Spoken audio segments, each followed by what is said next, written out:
Nuk fitoi Edi Rama. Ka fituar Sali Berisha që I dha fitoren Edi Ramës. Këtë fitore të quajtur fitore se nuk është fitore.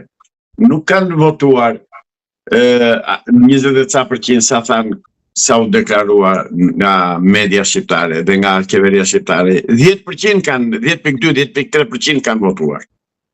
Pra, është një mashtrim absolut si gjithmonë që dim të bëjnë komunistët propagandën që e kemi thënë dhe këtu nga ekrani juaj, që në propagandë komunistët janë të parritshëm, të pakonkurrueshëm. Dhe praktikisht po vinjej. Vin tek humësit. Në fakt, nuk humbën demokratët zgjedhjet. Demokratët kanë humbur se s'kan lider, s'kan udhëheqës. Udhëheqësi demokratëve është person non grata në Amerikë, se demokratët janë kontradikt dhe me veten e tyre.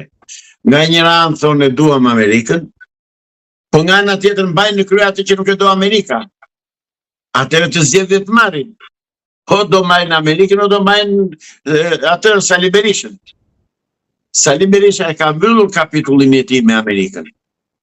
As me fjalë fare që ti iqet non grata, gjatë gjithë këtyre ditëve, siç kemi bërë dhe emisionet bashk, kanë mashtruar me mirjet herë, I ishte hequr non grata, do të iqet non grata, do vej në Amerikë, s'do vej në Amerikë, jo zotri.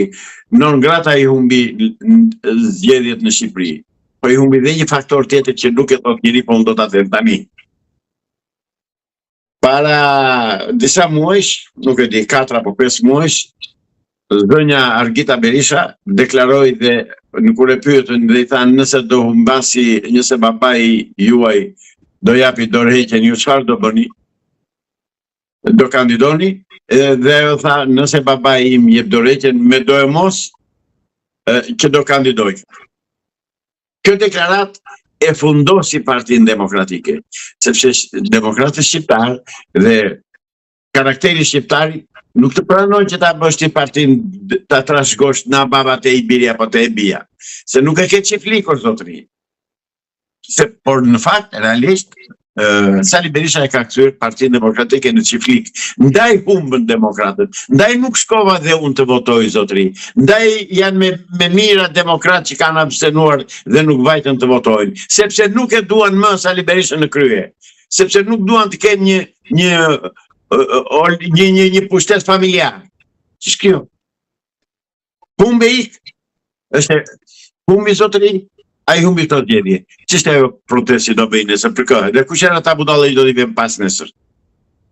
Mendoni që do të shkojë njëri pas nesër? Absolutisht jo, do vetë vetëm ata nokat e ndrokat me shok që han bashk. Ata po do vjen.